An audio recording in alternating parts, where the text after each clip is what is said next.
بیان تھا عشاء کی نماز کے بعد، اور ہمیں مغرب کی نماز بدر میں پڑھنی تھی. تو ہم نے وہ ہمارے عرب ساتھیوں سے کہا، میں نے کہا دیکھو بھائی ابھی سورج غروب ہونے میں تھوڑا سے دیر ہے، اور مغرب عشاء کے بعد ہمارا بیان ہے، تو مغرب بعد یہ لوگ کچھ کھلائیں گے پلائیں گے، گہوا بوا پلائیں گے، کھجورے کھلائیں گے، کھانا تو بیان کے بعد ہی ہوگا جو ہوگا وہ. تو ہم یہ چاہتے ہیں کہ ہمارے ساتھ خواتین بھی ہیں، بچیاں بھی ہیں، بچے بھی ہیں، ہم جاتے جاتے گاڑی میں بیٹھے بیٹھے ہم سلام کر لیں اہل بدر کو، تاکہ اپنا ایک کام ہو جائے.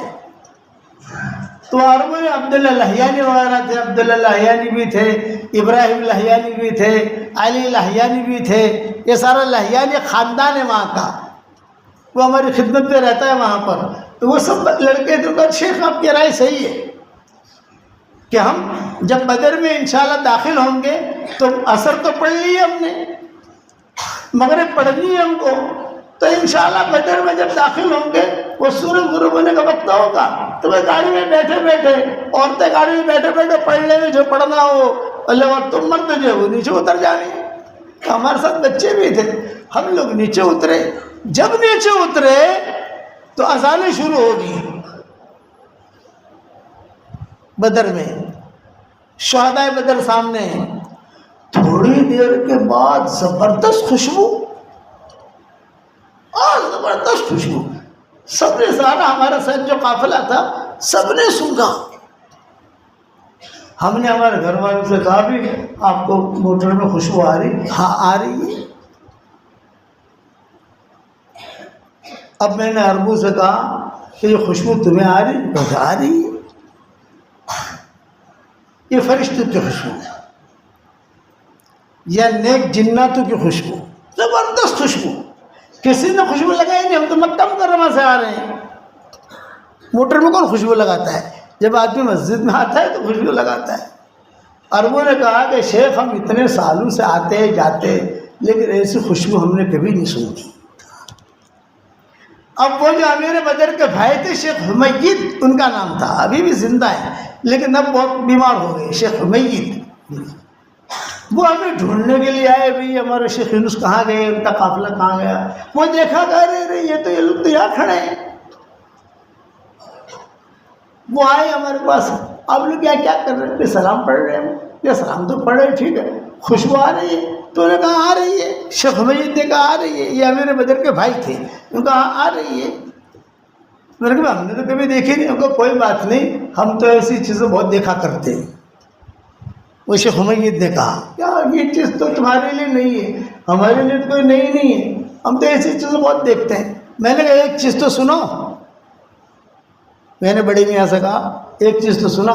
یوں کہا ہمارا مکان یہ ہے سامنے، اور یہ بدر کا غزوہ یہاں ہوا ہے، اور رات کو 3 بجے کبھی کبھی گھوڑوں کی دوڑنے کی آوازیں ہم سنتے ہیں کہ گھوڑے دوڑ رہے ہیں، ہانپ رہے ہو، گھوڑے دوڑ رہے ہیں، کٹ کٹ کٹ کٹ کٹ کٹ کٹ کٹ کٹ کٹ.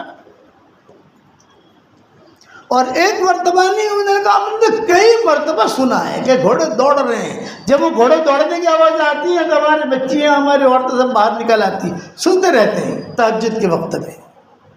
یہ سب کس کا نظام ہوتا ہے بھائی؟ اللہ کا. اب ابراہیم علیہ السلام تو آئے، اسماعیل علیہ السلام آئے تو اسماعیل علیہ السلام نے کہا کوئی خوشبو سونگ رہے ہیں. کوئی آیا تھا؟ ایک بڑے میاں آئے تھے، ایک بڑے میاں آئے تھے، کچھ کہہ گئے. یہ کہا یہ کہہ گئے گھر کی چوکھٹ بدل دینا. تو اسماعیل علیہ السلام نے کہا گھر کی چوکھٹ کا مطلب تو ہے. عسیٰ ربنا ان یبدلنا خیرا منہا، یہ کہ اللہ تجھ سے اچھی دے گا مجھے، جا تجھے طلاق دے دی، اب تیرا میرا بنے گا نہیں. اب باپ کیا، وہ میرے والد تھے. اب دوسرا نکاح ہوا. ابراہیم علیہ السلام آئے، پوچھا کیسا ہے اسماعیل؟ یہ بہت اچھے، اور گھر کا خرچہ وغیرہ بہت آرام سے گزر رہا ہے، بہت اچھے آدمی، رجل صالح وابن صالح، خود بھی نیک اور صالح کا بیٹا ہے، صالح کا، بہت اچھا آدمی، بہت اچھی گزر رہی. ان کی نسل و شکر پر اس لڑکی کی نسل میں حضور پیدا ہوئے، اور وہ جو ناشکری تھی محروم ہو گئی، اور وہ عورت کی شکل میں اس کی نسل میں نسل در نسل نسل در نسل حضور صلی اللہ علیہ وسلم پیدا ہوئے۔ اب آئے ابراہیم علیہ السلام، تو اللہ نے حکم دیا ہمارا گھر بناؤ۔ وَإِذْ بَوَّأْنَا لِإِبْرَاهِيمَ مَكَانَ الْبَيْتِ أَلَّا تُشْرِكْ بِي وَطَهِّرْ بَيْتِيَ لِلطَّائِفِينَ وَالْقَائِمِينَ وَالرُّكَّعِ السُّجُودِ وَإِذْ يَرْفَعُ إِبْرَاهِيمُ الْقَوَاعِدَ مِنَ الْبَيْتِ، یہ حکم دیا ہمارا گھر بناؤ گھر بناؤ۔ گھر بناتے تھے اور ایک ہی دعا مانگتے تھے۔ اب یہ دعا بھی یاد کر لو، اِذَا لَا يُضَيِّعُونَ، یاد ہو گئی؟ ارے بتاؤ تو صحیح، ہم دبا ڈالو، عربی نہ پڑھ سکو تو اردو میں کہو کہ اللہ، پھر تو اللہ ہمیں ضائع نہیں کرے گا۔ یہ آپ کو اتنا ہی مانگنا ہے، اِذَا لَا يُضَيِّعُونَ۔ اب یہ جو اینٹ پر اینٹ جو ہے وہ لا رہے ہیں اور پتھر جو ہے وہ اوپر کر رہے ہیں، مقام ابراہیم پر جو پتھر ہے نا، پاؤں کا نشان بھی ہے، وہ آٹومیٹک اوپر ہو جاتا تھا۔ اللہ کا گھر بنایا، اور ایک جملہ پڑھتے پڑھتے کرتے تھے، کیا؟ ربنا تقبل منا انک انت السمیع العلیم۔ میں ایک راز کی بات بتاؤں آپ کو بھائی، ارے بتاؤ تو صحیح، ایک راز کی بات بتاؤں۔ میں روزانہ جب سبق روانہ کرتا ہوں تو پہلے تو اللہ سے کہتا ہوں کہ اللہم لا ریا ولا سمعہ، کہ اللہ کوئی ریاکاری نہیں، کچھ بھی نہیں، میں تیرے لیے بھیج رہا ہوں۔ اور دوسرا کہتا ہوں ربنا تقبل منا انک انت السمیع العلیم، روزانہ پڑھتا ہوں، پھر بٹن دباتا ہوں، ساری دنیا میں اللہ پہنچاتا ہے۔ تو کوئی بھی نیک کام کرو تو ربنا تقبل منا انک انت السمیع العلیم، ربنا تقبل منا انک انت السمیع العلیم، یہ آدمی پڑھے لے۔ کوئی بھی نیک کام کر رہا ہو کہ اللہ تو قبول کر۔ قبول کس کو کرنا ہے بھائی؟ اللہ۔ اب یہ سنت ابراہیمی چلی۔ حضور صلی اللہ علیہ وسلم بہت کہتے تھے، میں میرے باپ ابراہیم کی دعا کا ظہور قرآن میں بار بار آیا، ان اتبع ملت ابراہیم حنیفا، ان اتبع ملت ابراہیم حنیفا، ان اتبع ملت ابراہیم حنیفا۔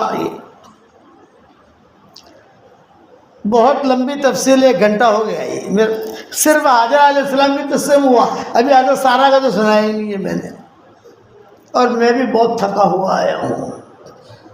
7 دن کے اندر میں ایک دن میں روزانہ 4 بیان کیے ہیں میں نے، حالانکہ جب جہاں جاتے ہیں تو ایک بیان کا ہم کہتے ہیں کہ ایک بیان کریں گے، ایک سے نہیں، زیادہ نہیں، لیکن وہ حالات ایسے بنے، کچھ عورتیں ناراض ہو گئی کسی علاقے میں، اور بہت انہوں نے سمجھو کہ ہڑتال کیا، بہت ناراض ہو گئی، بھائی خالی مردی ہے آپ ہمیں تو کچھ سناتے نہیں ہو۔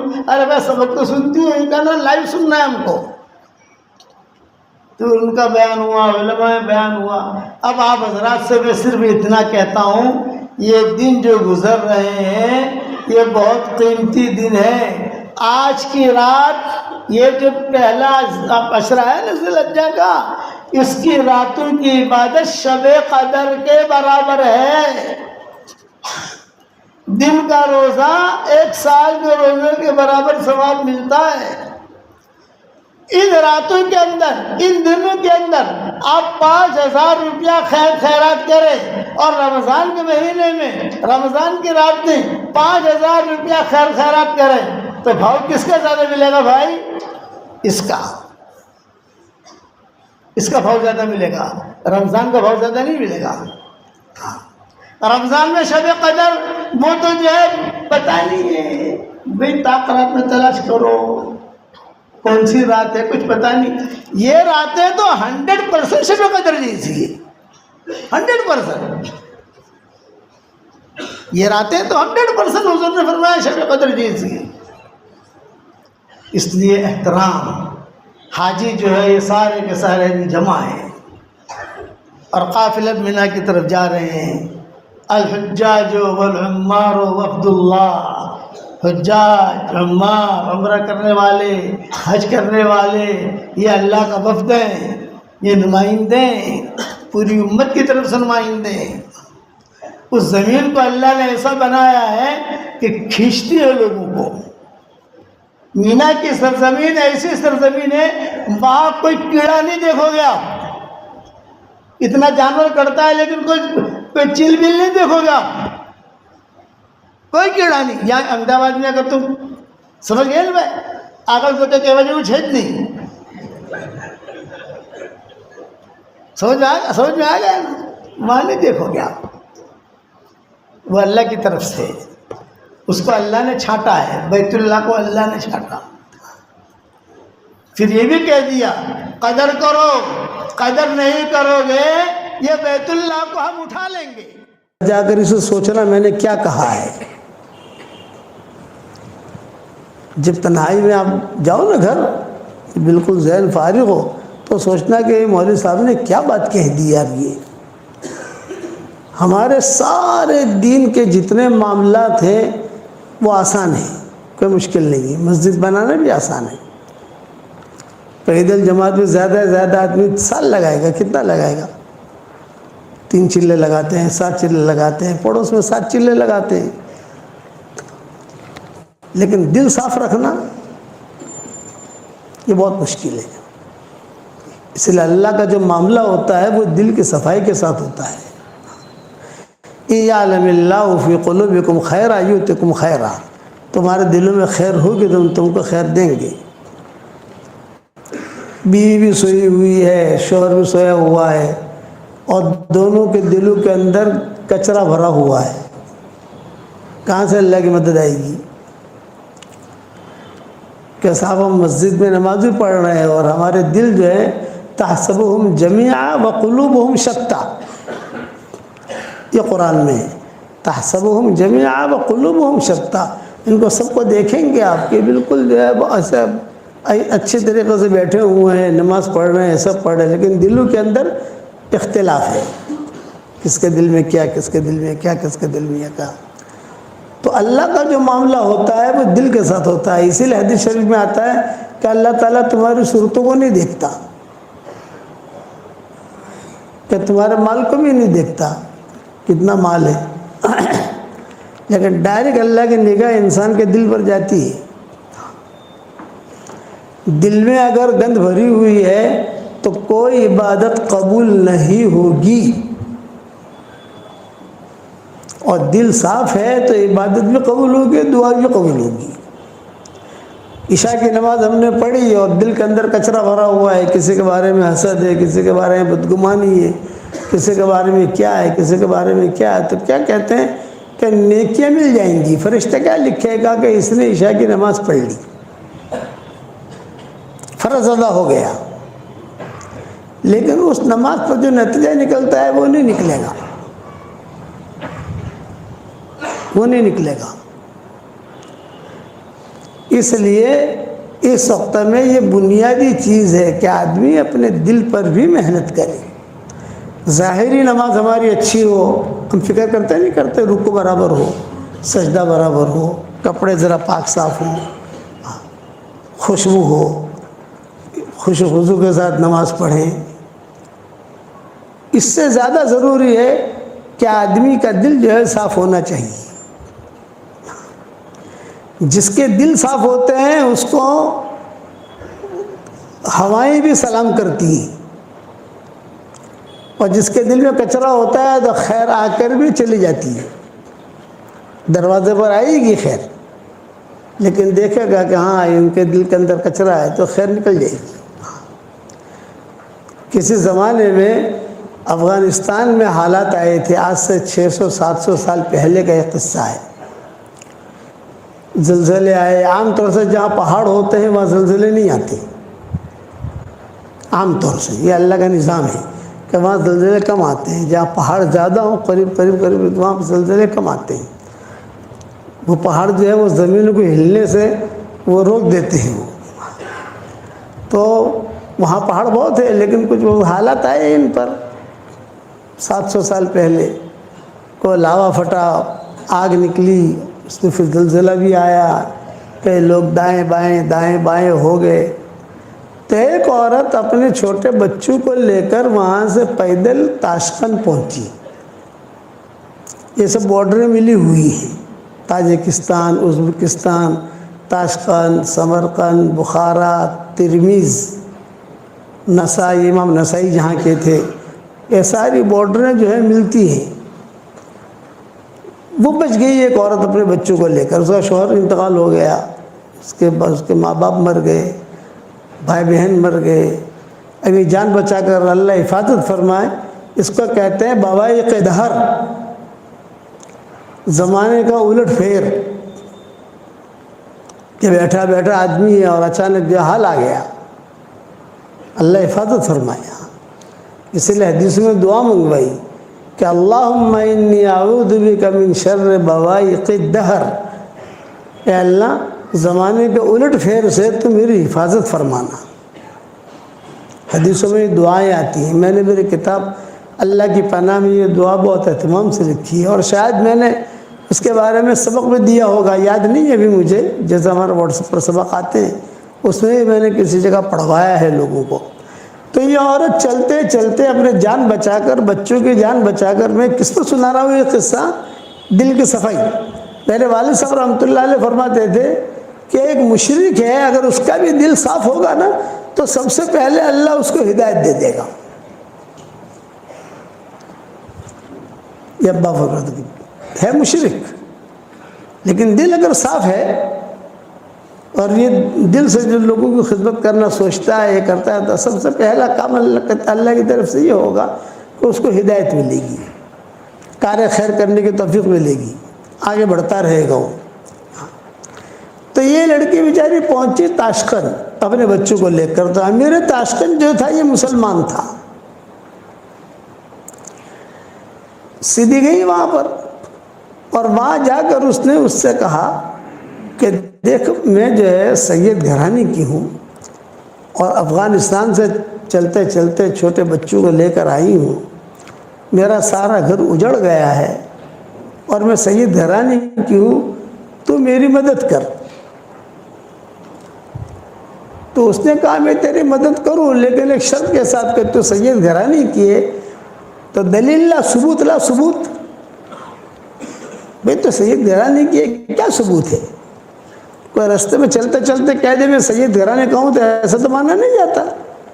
کوئی ثبوت ہوتا ہے، تیرے پاس سند ہو، تیرے پاس ثبوت ہو، تیرے پاس کوئی دلیل ہو تو لا. تو اس لڑکی نے کہا کہ میں ثبوت کہاں سے لاؤں، سارا گھر ہی اجڑ گیا میرا، میرے پاس کوئی ثبوت نہیں ہے. تو اس بات سے وہ جو امیر تاشقند تھا اس نے کہا میں مدد نہیں کرتا.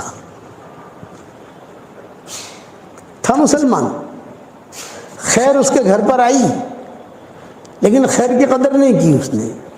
وہ لڑکی چلے گئی. اس کے بنگلے کے سامنے ایک مجوسی کا بنگلہ تھا، ایرانی. وہاں گئی، دستک دی، وہ نکلا، سیٹ نکلا. آپ بہن کیوں آئی ہو؟ یہ فرمایا کہ میں جو ہے سید گھرانے کی ہوں اور بہت حالات میں آئی ہوں اور آپ میری مدد کریں. تو اس نے کہا اچھا تم سید گھرانے کی ہو، بنت رسول، حضور صلی اللہ علیہ وسلم کی بیٹی؟ ہاں. ارے آ جاؤ آ جاؤ آ جاؤ. بہت اکرام کیا. حالانکہ وہ مجوسی تھا، وہ امیر جو تھا وہ مسلمان تھا اور یہ مجوسی تھا، لیکن صاف دل کا تھا، معاملات کا کلیئر تھا. تو چنانچہ کتابوں میں لکھا ہے کہ دیکھو یہ 3 کمرے جو ہے وہ تیرے ہیں، تیری بچوں کے، تو آرام سے رہے جب تک تو زندہ رہے اور تیرے بچے زندہ رہے، تب تک تو رہے یہاں پر. میری طرف سے اجازت ہے، کھانا پینا سب تجھے مل جائے گا، فکر مت کرنا. خیر لڑکی خوش ہو گئی کہ اس مسلمان نے مدد نہیں کی، یہ مجوسی نے مدد کی. رات کو وہ جو امیر تاشقند تھا یہ سویا. اس نے خواب میں دیکھا کہ جنت سجی ہوئی ہے، لدی ہوئی ہے، اور حضور صلی اللہ علیہ وسلم اس جنت کی چابی لے کر باہر کھڑے ہیں.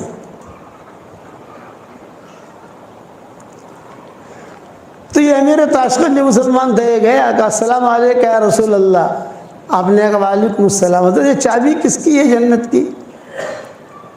تو آپ نے کہا مومن کی ہے، مومن کی۔ تو اس نے کہا میں بھی مومن ہوں۔ تو آپ نے کہا اچھا تو مومن ہے، دلیل لا، ثبوت لا، ثبوت، سند، کیا دلیل ہے کہ تو مومن ہے؟ جب آپ نے اتنا جملہ کہا خواب میں کہ تم دلیل لا، ثبوت لا، سند لا، وہ سمجھ گیا۔ پھر حضور صلی اللہ علیہ وسلم نے ڈانٹا اس کو خواب میں، میری بیٹی تیرے پاس آئی تھی اور کہا میں سید گھرانے کی ہوں، اور تو نے دلیل مانگی، ثبوت مانگا، سند مانگی، اور تو نے اس کی مدد نہیں کی، تو میں تجھے چابی کیسے دوں؟ تو مومن ہے، دلیل لا۔ خیر وہ حضور نے جب ڈانٹا تو وہ گھبرا کر کھڑا ہو گیا، خواب اس کا پورا ہو گیا۔ اسے پتا تھا کہ یہ لڑکی گئی ہے مجوسی کے یہاں، سیدھا گیا یہ مجوسی کے یہاں اور کہا آن الملک، میں بادشاہ ہوں، یعنی یہاں کا امیر تو میں ہوں، وہ لڑکی جو تمہارے پاس آئی ہے وہاں، یہی بات کہی، یعنی ہماری سنا ہی نہیں، وہ تو بڑا آدمی ہے۔ تو ساتھیوں نے کہا جو تم نے بات کہی ہے وہی بات تقی صاحب نے فلاں جگہ کہی۔ ایک چیز دیکھی میں نے وہاں کہ دل بہت صاف، اس لیے میرا یہ جملہ گھر جا کر بھی تھوڑا سا سوچنا کہ مولوی صاحب نے کیا کہا۔ یہ ہر کام آسان ہے، دل کو صاف رکھنا مشکل ہے، اور اللہ کی جو مدد آتی ہے وہ دل کی صفائی کے ساتھ آتی ہے۔ انما یتقبل اللہ من المتقین، دل صاف ہوگا تو خیریں سلام کریں گی آپ کو، جیسے مجوسی کو بھی اللہ نے ہدایت دے دی، دل صاف تھا اس کا، ہدایت مل گئی اس کو۔ اور جو مسلمان تھا بادشاہ، اور جس کا تعلق بھی بڑے بڑے لوگوں سے، لیکن دل میں کچرا بھرا ہوا تھا، تو اللہ نے اسے محروم کر دیا۔ پوری سیرت میں آپ کو یہ قصے ملیں گے، پوری سیرت میں۔ طفیل ابن عمرو الدوسی تھے، ان کا دل بہت صاف تھا، بہت بڑے شاعر تھے، قبیلے بنی دوس، حضرت ابو ہریرہ اسی قبیلے کے تھے رضی اللہ تعالیٰ عنہ۔ یہ جب مکہ مکرمہ آئے تو مکہ مکرمہ یہ آئے حضور صلی اللہ علیہ وسلم سے ملنے نہیں آئے تھے، جیسے مشرکین مکہ آتے تھے، مکہ مکرمہ عمرے کے لیے آتے تھے، طواف کرتے تھے، شرابیں پیتے تھے، اور آ کر وہاں زمزم کا پانی پیتے تھے، اپنے اعتبار سے دعائیں مانگتے تھے، پھر چلے جاتے تھے۔ وہ اس اعتبار سے آئے تھے طفیل بن عمرو الدوسی۔ تو مشرکین مکہ کو پتہ چلا کہ طفیل آئے ہیں، طفیل آئے ہیں، بہت ہمارے علامہ اقبال کے سب معروف ہیں کہ علامہ اقبال کے اشعار، علامہ اقبال، ویسے ہی طفیل بن عمرو الدوسی تھے، عربوں میں اچھے اچھے اشعار پڑھتے تھے، تو لوگ جو ہے وہ جھوم جاتے تھے، بڑے بڑے اچھے اشعار پڑھے، بہت اچھے اشعار پڑھے، اور پڑھو اور پڑھو اور پڑھو۔ یہ طفیل بن عمرو الدوسی، دل کے صاف، دل میں کوئی کچرا نہیں۔ یہ جب مکہ مکرمہ پہنچے تو مشرکین مکہ نے دیکھا کہ ارے طفیل آئے، طفیل اتنا بڑا آدمی آیا ہے، بہت لبیب، ان کو کہتے تھے طفیل بن عمرو الدوسی کان شاعرا کان لبیبا، یہ ان کا نام تھا، کان شاعرا کان لبیبا۔ لبیب کا مطلب یہ بہت زیادہ عقل مند، معمولی اشارہ بھی سمجھ لے۔ تو مشرکین مکہ نے ان کو گھیر لیا اور گھیر کر یوں کہا کہ طفیل تم یہاں مکہ میں آئے ہو، لیکن تمہیں پتہ چلنا چاہیے ایک آدمی ہے جس کا نام محمد احمد ہے، وہ اپنے آپ کو کہتا ہے میں اللہ کا نبی ہوں، تو تم جو ہے اس کی بات مت سننا، اس کی بات میں اتنا جادو ہے کہ تمہارے شہر میں جادو نہیں ہے، تم جو اشعار پڑھتے ہو اشعار میں جادو نہیں ہے، بس اس کی بات تمہارے کان میں نہ پڑے۔ خوفنی، حدیث کو جملہ خوفنی، ڈرایا مجھے، بہت ڈرایا، بہت ڈرایا، اور میں ڈر بھی گیا۔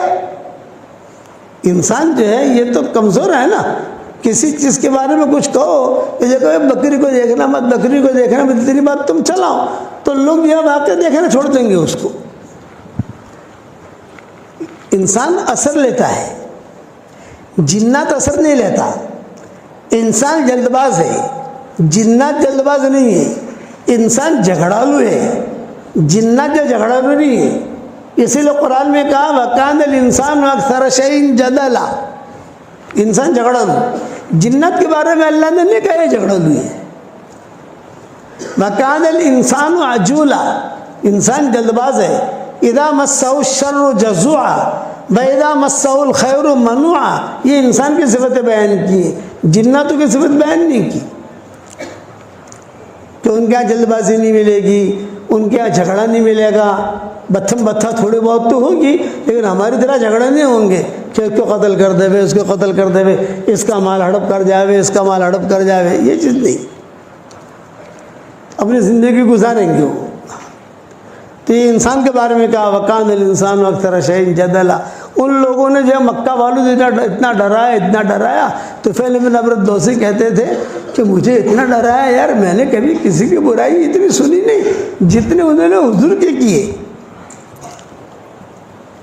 اور پھر اتفاق ایسا ہوا کہ حضور صلی اللہ علیہ وسلم تشریف لائے حرم میں اور آپ نے نماز کی نیت باندھ دی، تو مشرکین مکہ نے کہا دیکھ وہ کھڑے ہیں، وہ ہے محمد، وہ بات مت سننا، وہ کھڑے تھے۔ اب میں اتنا ڈرا، میں نے کہا مجھے روئی لا کر دو، کہیں سے روئی، طواف کرنا ہے، تو وہ طواف کرنا ہے، تو مجھے جو ان کی تم لوگوں نے ڈرایا ہے کہ اس کی بات تیرے کان میں نہیں پڑے، تیرے کان میں اگر اس کی بات پڑ گئی یا اس کی کوئی آواز پڑ گئی تو گیا۔ تو طفیل بن عمرو الدوسی کہتے تھے میں نے روئی لی اور روئی لے کر اپنے دونوں کانوں میں ڈالی اور میں نے بیت اللہ کا طواف شروع کیا۔ خدا کا کرنا، بیت اللہ کا طواف شروع کیا تو حضور صلی اللہ علیہ وسلم جہاں نماز پڑھتے تھے وہاں قریب جب پہنچتا تو زور سے ہوا آتی اور وہ ہوا دونوں روئی نکلتی تھی۔ 7 چکروں میں ایسا ہوا کہ جہاں قریب جاؤں تو دونوں روئی جو ہے وہ ہوا نکال دے، اور حضور کے قریب سے گزروں تو کچھ نہ کچھ سمجھ گئے نا، آواز کان میں پڑ جاوے، اور بھاگ کر جا کر روئی لوں، پھر سے ٹھوسوں یہ کروں، لیکن جہاں حضور کے قریب جاؤں تیز ہوا آوے اور ہوا جو ہے وہ ہوا آ کر فوراً روئی نکل جائے۔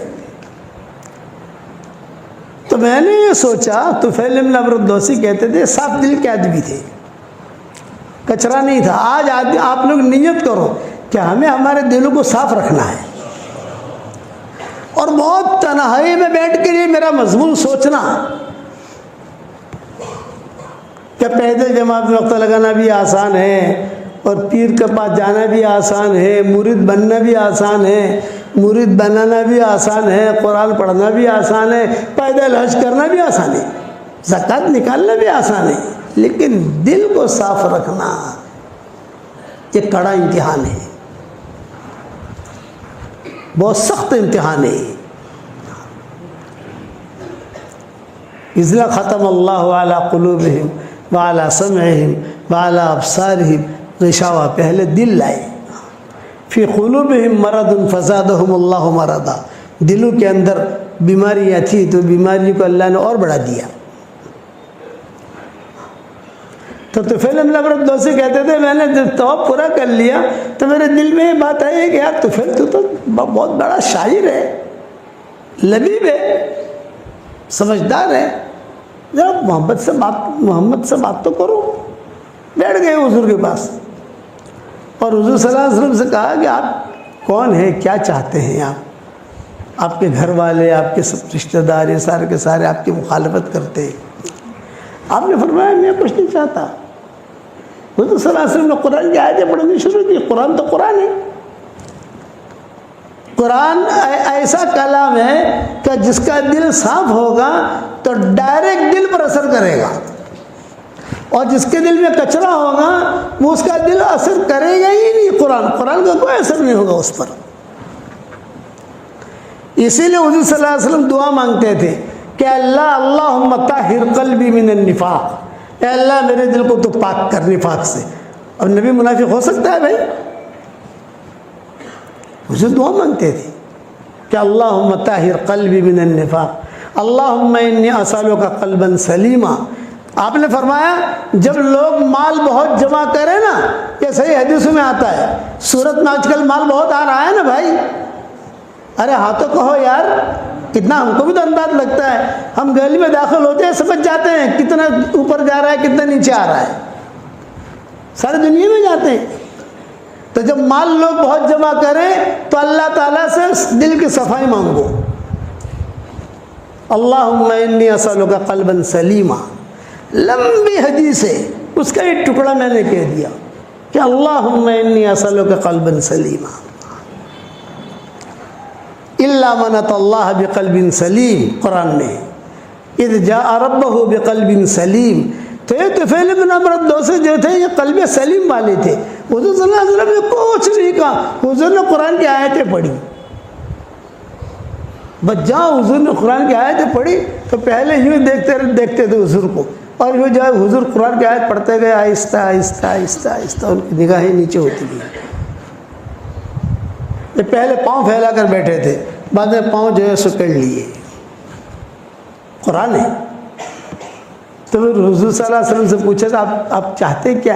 میں کہتا ہوں مسلمان ہو جائے، کامیاب ہو جائے گا تو، یہ کہاں چکروں میں پڑھا ہے اس کے، تو مجھے کیا کرنا پڑے گا؟ یہ فرمایا کہ تم کلمہ پڑھ لے، مجھے اللہ کا نبی مان لے، مسلمان ہو گئے۔ وہ وہاں مشرکین مکہ دیکھ رہے تھے، وہ کہہ رہے تھے کہ ارے یار یہ بھی جو ہے نا اس کے باتوں میں آ گیا، یہ باتیں کر رہا ہے، اب ہاتھ ہلنے بند ہو گئے ہیں، پاؤں بھی سکڑنے لگے ہیں، اور آنکھیں بھی نظریں بھی جو ہے نیچے ہونے لگی ہے، مانو نہ مانو یہ مسلمان ہو گیا۔ اچھا یہ معالج بھی تھے، علاج بھی کرتے تھے، جنات وغیرہ کا علاج، جنات ہو جادو ہو، یہ تو شروع سے چلا آ رہا ہے نا، جنات جادو، تو یہ علاج بھی تھے، وہ علاج بھی کرتے تھے۔ تو مشرکین مکہ نے کہا تھا ان کو کہ دیکھو ذرا دماغ ابن ثعلبہ کو بھی کہا تھا، دماغ کو بھی کہا تھا، ان کو بھی کہا تھا کہ دیکھو تم جاؤ، تو اس کی بات مت ماننا، ایسا لگ رہا ہے کہ محمد پر جادو ہو گیا ہے، کسی کا نظر لگ گئی ہے، تو ذرا علاج بھی کر دینا۔ تو انہوں نے کہا ٹھیک ہے میں علاج کر لوں گا، بے فکر رہو۔ اب جب حضور صلی اللہ علیہ وسلم گھر میں گئے تھے، پیچھے پیچھے گھر تک چھوڑنے گئے، وہاں ساری ٹولی دیکھ رہی تھی، یہ تو حضور کے ساتھ جا رہے ہیں، اور حضور صلی اللہ علیہ وسلم گھر میں چلے گئے۔ گھر میں جانے سے پہلے انہوں نے کہا طفیل بن عمرو الدوسی نے کہ حضرت میں میری قوم کا بڑا ہوں، اور ساری قوم جو ہے یہ مجھے اپنا بڑا مانتی ہے۔ ابو ہریرہ جو تھے اسی قبیلے کے تھے، قبیلے بنے دوست کے تھے ابو ہریرہ، بعد میں مسلمان ہوئے ہیں۔ اب طفیل بن عمرو الدوسی کو مارنے والے یہ ابو ہریرہ تھے۔ ارے کیا تو اسلام کی بات کر رہے ہیں یہاں پر ہمارے گاؤں میں آ کر؟ یہ اسی قبیلے کے تھے، طفیل بن عمرو الدوسی کے قبیلے کے ابو ہریرہ۔ تو حضور صلی اللہ علیہ وسلم نے فرمایا کہ ہاں تمہارے قوم میں جاؤ اور ان کو اللہ رسول کی طرف دعوت دو، کوئی بات نہیں ہے، تم جاؤ دعوت دینا۔ یہ کہہ کر طفیل بن عمرو الدوسی جو ہے لوٹے تو مشرکین مکہ نے پکڑ لیا۔ ارے طفیل کیا ہوا کیا ہوا؟ یہ فرمایا میں گیا تو تھا ان کے علاج کرنے کے لیے، لیکن انہوں نے میرا علاج کر دیا۔ میں گیا تھا محمد کے علاج کرنے کے، محمد کے علاج کروں، تو انہوں نے میرا علاج کر دیا اور میں مسلمان ہو گیا۔ تو مکہ والوں نے کیا کہا؟ ہمارا تمہارا کوئی جوڑ نہیں، کوئی بات نہیں، تم سے دوست رکھنے کا مجھے کوئی فائدہ بھی نہیں ہے، یعنی مجھے تمہاری ضرورت بھی نہیں ہے، کوئی مسئلہ نہیں ہے۔ چلتے چلتے انہوں نے ایک بات حضور صلی اللہ علیہ وسلم سے پوچھی تھی، ایک بات فرمایا حضرت میں اپنے قوم کا بڑا تو ہوں، لیکن ایک مسئلہ ہے، وہ مسئلہ یہ ہے کہ میں وہاں جا کر دعوت دوں گا تو یہ لوگ پوچھیں گے کوئی نشانی ہے کہ نہیں، کچھ آپ دعا کر دیں کہ اللہ تعالیٰ کوئی نشانی دے دے مجھ کو۔ تو حضور نے دعا کے لیے ہاتھ اٹھائی، اللہم اجعل لہ آیہ، اللہم اجعل لہ آیہ، اے اللہ اس کو نشانی دے دے۔ فرشتوں نے آمین کہی، حضور نے آمین کہی، طفیل ابن عمرو الدوسی نے آمین کہی، دعا قبول ہو گئی۔